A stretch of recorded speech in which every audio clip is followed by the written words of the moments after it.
Well, hello, hello, hello. Glad you're back. We're back.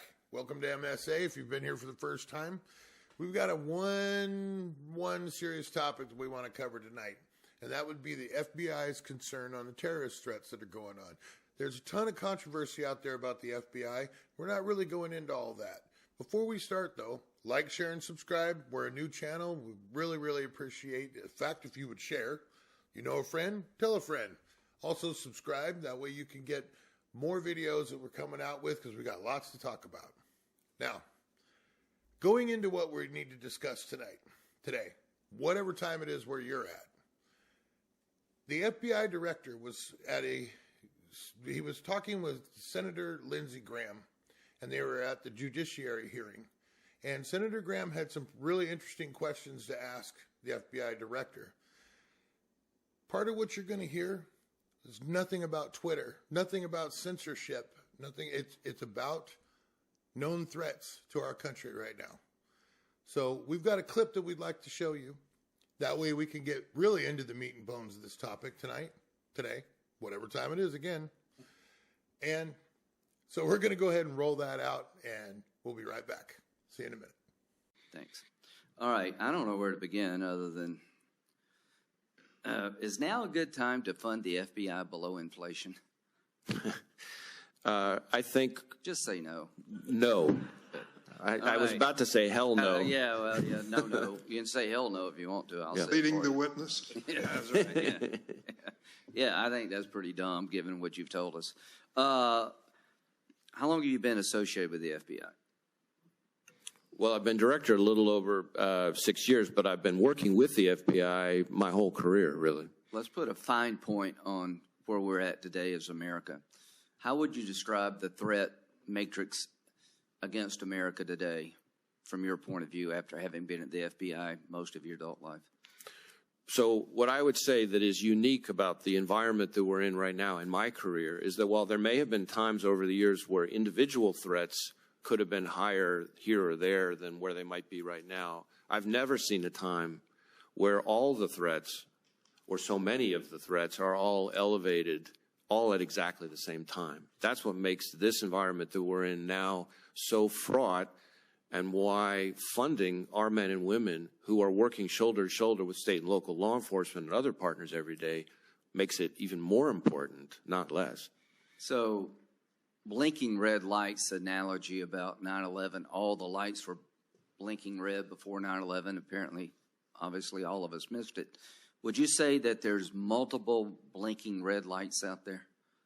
I see blinking lights everywhere I turn. Okay, all right. Can't say any better than that. Who's driving all these problems? Let's start with Iran. What is Iran trying to do to America? So Iran, which is, of course, the world's biggest state sponsor of terrorism, let's start there. Iran, just in the last couple of years, if you want to bring it home here to the homeland, in the last couple of years, Iran has tried to assassinate a former U.S. national security advisor on U.S. soil, has tried to kidnap and then try to kill a journalist, American journalist and human rights activist, right smack in the middle of New York City, has conducted a cyber attack on a children's hospital in New England, and for extra credit, as Director Ratcliffe and I announced in the fall of 2020, tried to interfere in the last presidential election. So that's just a start. So if that's not enough to convince people. They've been pretty good to work with, right? Okay, let's look at, you said we found enough fentanyl to kill 80% of American people? And that's just in the last 2 years. Okay, do you think we missed some fentanyl? Absolutely. Okay. What role does China play in the fentanyl problems America has? Well, I'd start with China supplies most of the precursors to the cartels in Mexico, which then leads to the fentanyl that comes here. And that's been talked about a fair amount, and it's a huge problem. But in addition to that, China is also responsible for an awful lot of the pill presses, manufacturing of the pill presses, which, of course, are also used. And in addition to that, a lot of people don't know this, but China is also responsible for an awful lot of the precursors for the meth that's manufactured south of the border as well. Do you see that getting better? I do not. Let's talk about Russia. What are they up to?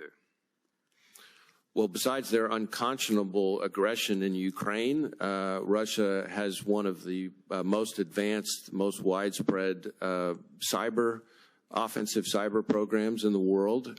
They have invested in it very heavily and have used it in different ways against us and our allies. They have intelligence officers here in the United States, too many by any measure.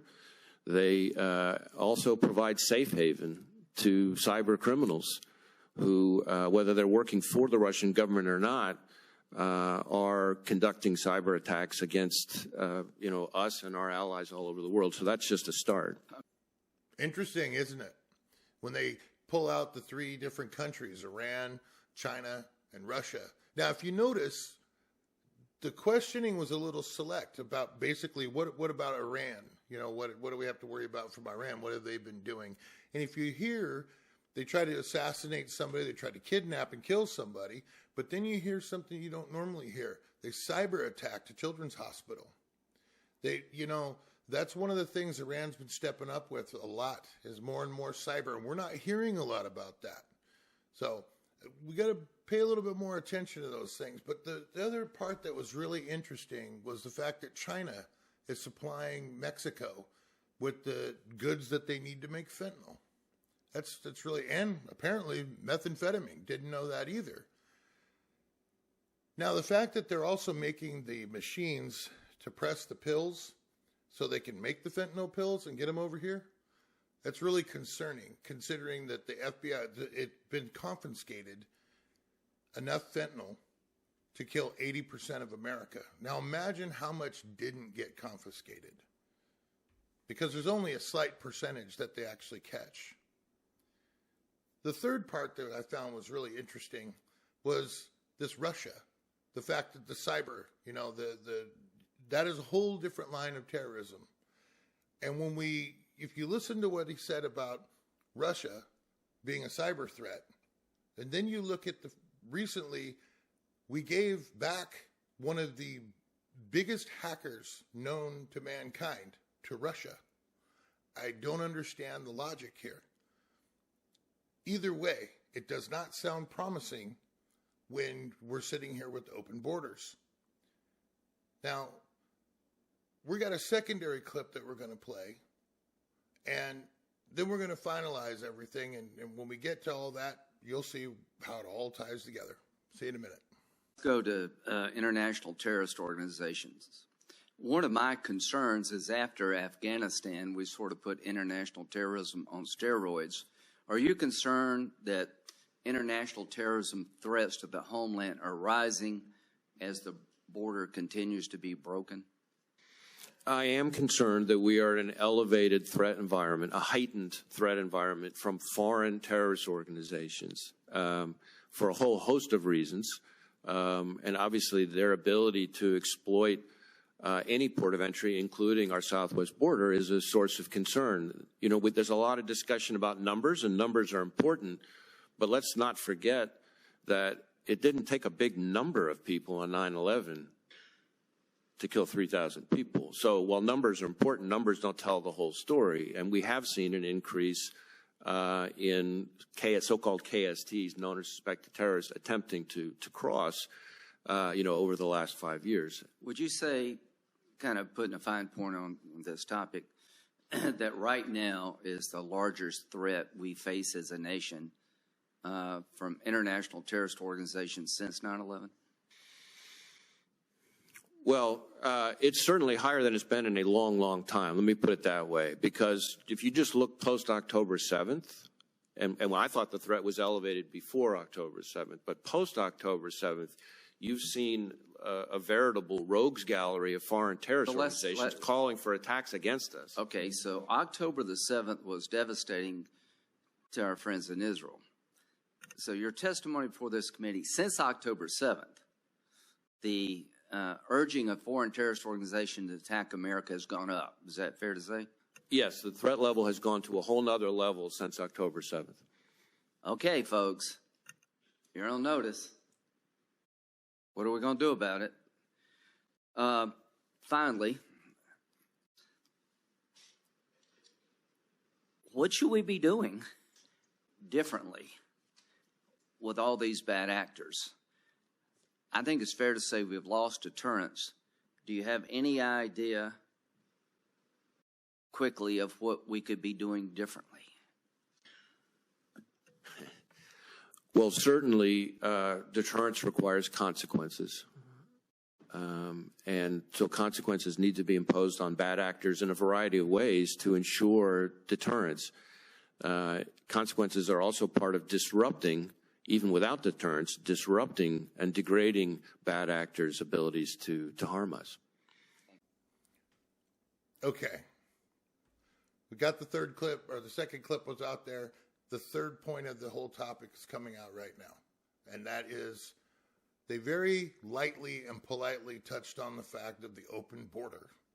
And I like the way that Christopher Wray points out it didn't take a whole lot of people for 9/11, for 3,000 people to get killed under a terrorist act. We have let in millions of people into this country. We don't know what's going on. One of the most alarming things that has been let into the country recently is the fact that there's been hundreds and hundreds of Chinese young men that are military age that keep showing up at our border, and they keep letting them right on in. And if we know anything about the Chinese, they plan things very well. They're very good at doing it. They're very good at infiltrating, and we need to pay more attention.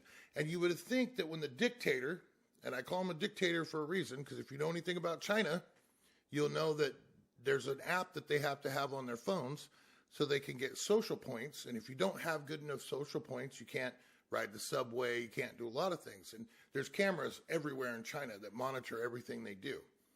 And it's actually 100% opposite of what we get here in this country, where we're free to roam wherever we want. The point of all of this is, when you have an FBI director that's telling you all the lights are blinking and that there are definite terrorist threats out there that we need to be aware of, we need to start standing behind these hearings that are talking about impeaching people that cannot make. I'm not talking about Biden. I'm talking about Alejandro Mayorkas. He's supposed to be the head of what's securing our country, and I don't see him securing our country if we're letting all these people in, and our FBI director is sitting there and trying not to throw anybody under the bus. He has to be politically correct about this. We need to be more aware of what's going on around us. We need to start standing behind the people that are trying to make things right, not saying racism and any of that kind of junk about not letting people into the country. If we have imminent threats that could be coming over here, we need to pay attention to that. Okay? That's the whole point of this segment. Not about anything else. And when you hear people talking about defunding the FBI and all this because of censorship, think about the other things that the FBI actually does for this country, because there is another portion of the FBI that does things for us that a lot of the police agencies and things of that nature can't do.